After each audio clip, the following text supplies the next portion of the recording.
is good, my anime people? What is good, yo? Y'all thought I wouldn't be here with the Wednesday anime, didn't y'all? You thought I would be caught slacking. Nope. Your boy found two shows that were one, I got my funny show back, and two, I got a show that completely reminds me of some things that I'm going to get into very soon here. But if you are new here, drop that subscribe, like, and thank you so much for the support. All the people who are already subscribed, I appreciate y'all. But now we have a song, We have a song called. No, we have an anime, and to be fair. It's called like Maou-Sama Retry or something. I'm just gonna call it Infinity Games. I'll probably name it the right name or whatever, but Infinity Games sounded like a sick name. And I thought that was gonna be the title, but it's not, which is totally fine. But overall, man, this character is something of my dreams. And I don't mean it like, oh, they did this character the exact same way I would want it to be, and no, I'm saying he's a dream character in my scenario because not only is he actually not some young guy this time around, which I believe is a much better bet for some people to start doing in their animations or just their animes in general, like make the characters older, just for a different look, just for a different feel of where the jokes can come from, where the experience of knowing certain things that maybe a kid supposedly wouldn't know, but because he's an older adult and if he runs into older women, they expect him to know certain things that even they don't know, and that just gives you golden comedy already. So we got a man who has now done some of the things that meet a lot of my criterias and a lot of my homies' criterias of an anime with like comedy and good like overall powers and stuff like that. Being teleported into another world is probably the biggest fad right now in anime. I feel like there's no one in this world right now who did not expect a new anime to be showing up anytime soon where someone's going into a virtual world, or he's getting teleported to a new world, or is being reborn into a new world, or the world needs him so it summons him. You see where I'm going with this, right?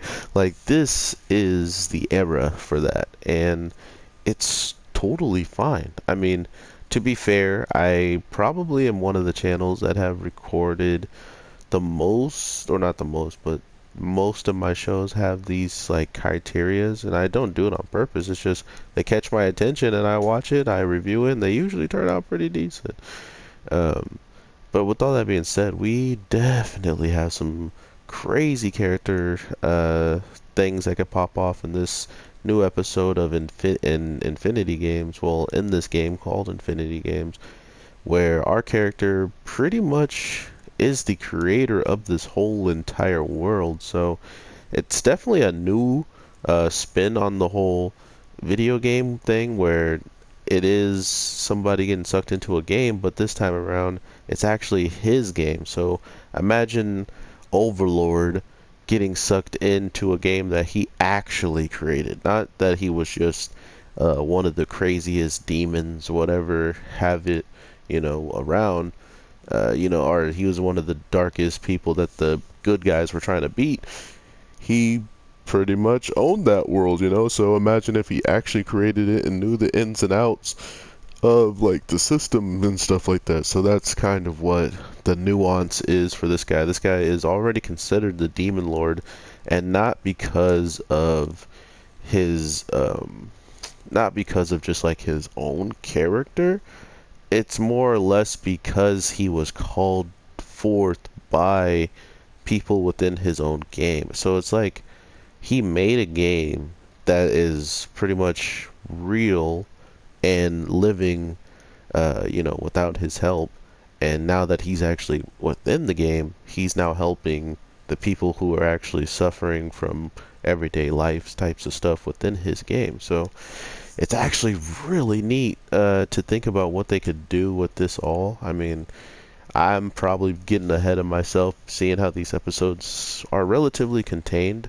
The other thing that I want to have as an open discussion in this comment section, at least if someone knows it before I do, please, please, please drop how many episodes we'll be getting, because the sooner I know those things, the better my predictions can be for the future of the show, instead of just being like, oh, it's 12 episodes. Well, la-di-da, like it might be, it might not even see season 2 or something along those lines, like there's a high chance season 2 doesn't exist. And if we get 24 episodes or 26 with an anime that could still be in writing in the novel state, we could be seeing, multiple seasons, like 3 seasons, if even the novel itself is doing well. So that's the types of things I'm hoping for, these shows that catch my interest pretty quickly.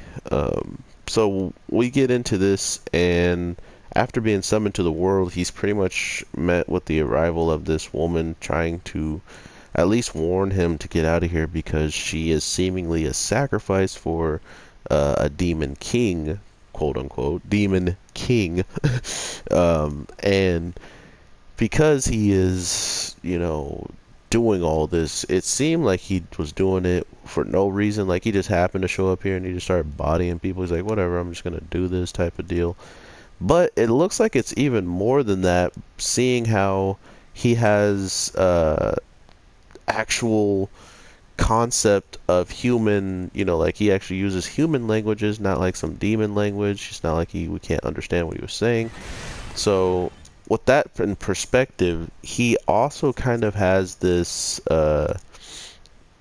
overall goal of actually defeating and killing and destroying all these humans who actually would go out behind his back, or not even behind his back. He was sealed up, and he broke out of a seal with his own power that was supposedly keeping him completely contained, and now all of a sudden he's free, so that's also pretty crazy on how powerful he is. And then to think of how easily he was taken out by our main character kind of puts into perspective why the girl was so afraid of him, and not only just afraid of him, was so, quick to call him what she does, and that's the Demon Lord. And she has not called him anything but and caused him nothing but trouble because of it. So that seemed like it's gonna probably be a running theme. Hearing that there's a Demon Lord and knowing what a Demon King did, they don't seem too welcome. Like, it doesn't seem like a nice thing to be calling him.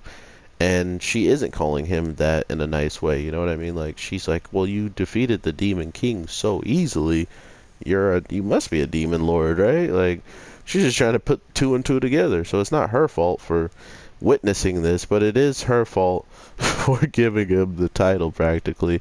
But then we get to see where all of this kind of kicked off and stemmed from. Like I was saying, the Demon King is, really only here because he was trying to take out some people at a wishing well, that once you wish at it, your wish shall come true, and their dream being, or their wish being, to have the Demon Lord descend, and supposedly him being that so-called Demon Lord. So, like I was saying, it didn't seem like it was on purpose. Like, it didn't seem like it had a real reasoning why he was brought here, until all of a sudden he goes to the wishing area and finds out all these people have been slaughtered, all in the name of bringing him here to try to pretty much maybe even the odds for his people, or their people, and give them a fighting chance with someone stronger than the Demon King. But he was like sealed away, so it's really interesting to see what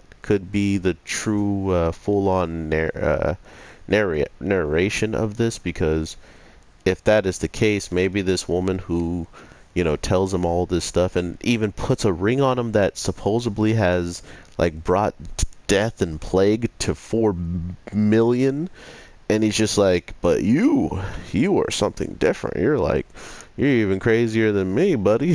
So it's clear that there's some wrong reason. Why would you give this ring to him. Maybe because of his will or something, he might be able to overcome the urges of what this ring is going to continue to try to put forth in his mind.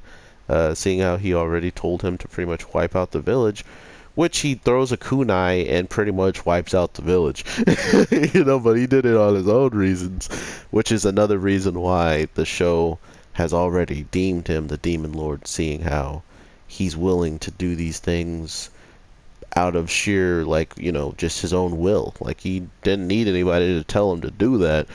Just by the way they were acting, just by the way they were treating her, he already had a kunai ready and set up to throw and catch on fire. Come on now. So, pretty awesome character so far. He is 45 years old, which is add another one up to the oldest main characters we've ever seen. Sure, there's ones that are like way older that are like troll characters, but it's whatever. And it's seemingly serious. I don't think he can de-age. I'm pretty sure he's stuck at this age and stuff. So we'll see how this all plays out. I hope you guys definitely give it a try.